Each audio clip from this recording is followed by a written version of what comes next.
Mercedes CLS 63, version AMG. Une force tranquille, une classe inégalable, délicatement drapée, d'un bon gros coup de pied dans le cul, fournie par les 585 chevaux de son V8 biturbo de 5,5 litres.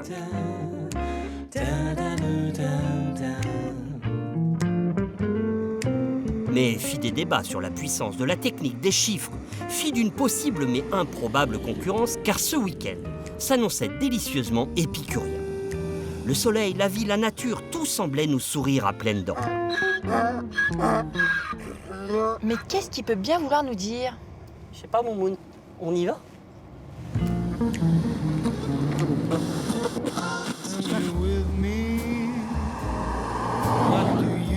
Et rien, je dis bien rien, ne semblait pouvoir troubler la douce quiétude qui s'était installée à bord de ma Mercedes CLS 63 AMG biturbo V8, formatique, jante alliage, drive unit, cuir passion uni.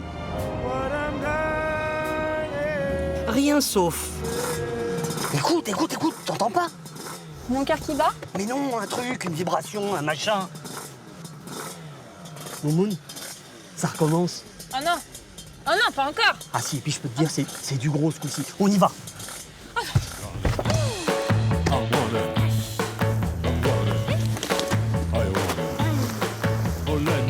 Ça vient, Moumoun, je vais le gratter.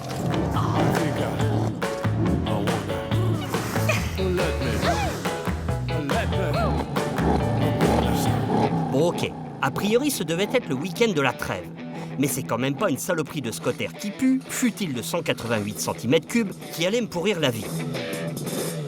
Ou qui allait rivaliser avec les 150 000 boules de mon bolide.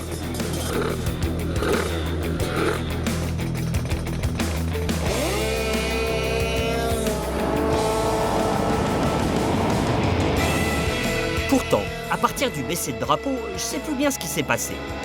Sans doute la présence des forces de l'ordre lors de ce run. Nos vacances sont foutues. À moins que ce ne soit une bête question de rapport poids-puissance, avec une fabuleuse Mercedes toutefois fortement pénalisée par sa tonne 9 et son temps de réaction. Excuse-moi, Moumoun, il faut que je discute avec le monsieur à la mobilette. Arnaud, à part prendre la tête à ceux qui roulent en Mercedes AMG, tu fais quoi avec ta mobilette?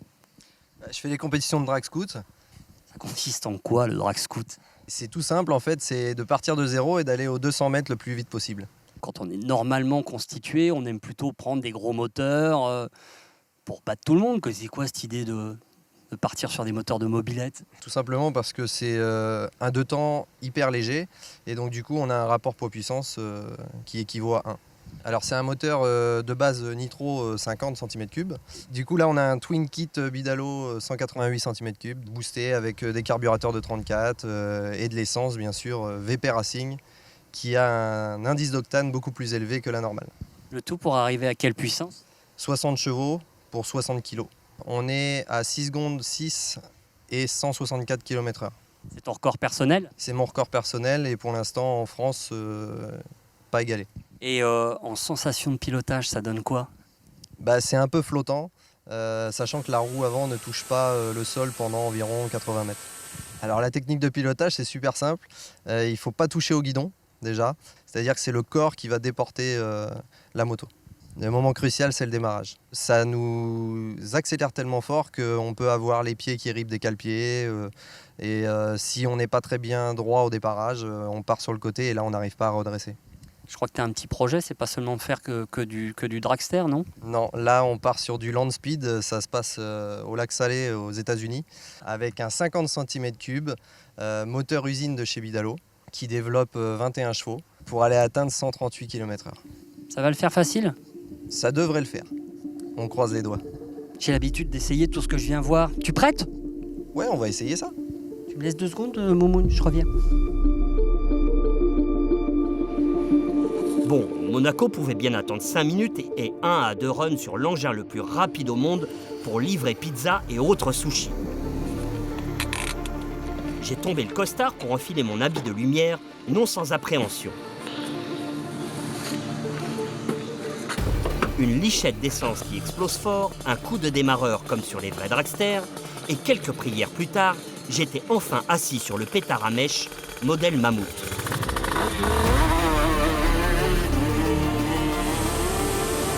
honnêtement, même si l'engin possède finalement 4 roues avec ses barres anti-retournement, c'est quand même difficile de faire plus casse-gueule. Car à part accélérer gaz en grand et subir, il n'existe aucune autre manière de procéder. Du coup, j'ai préféré revenir à pied de ce run pour le moins maladroit. N'ayant pas réussi à me vautrer, je me suis offert une deuxième chance en enfourchant le Bidalo Expresso, un Lexter, à savoir un engin conçu pour courir sur les lacs salés, inspiré des années 80. Un cadre version mécano comme quand j'avais 10 ans, boulonné sur un 50 cm3 à boîte du célèbre sorcier Jean Bidalo, pape du cyclo de compétition.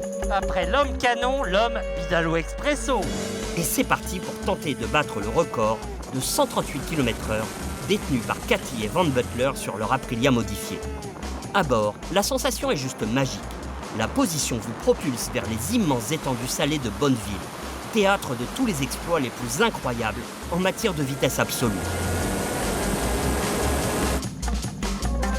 Un petit goût d'Anthony Hopkins dans Burt Munro.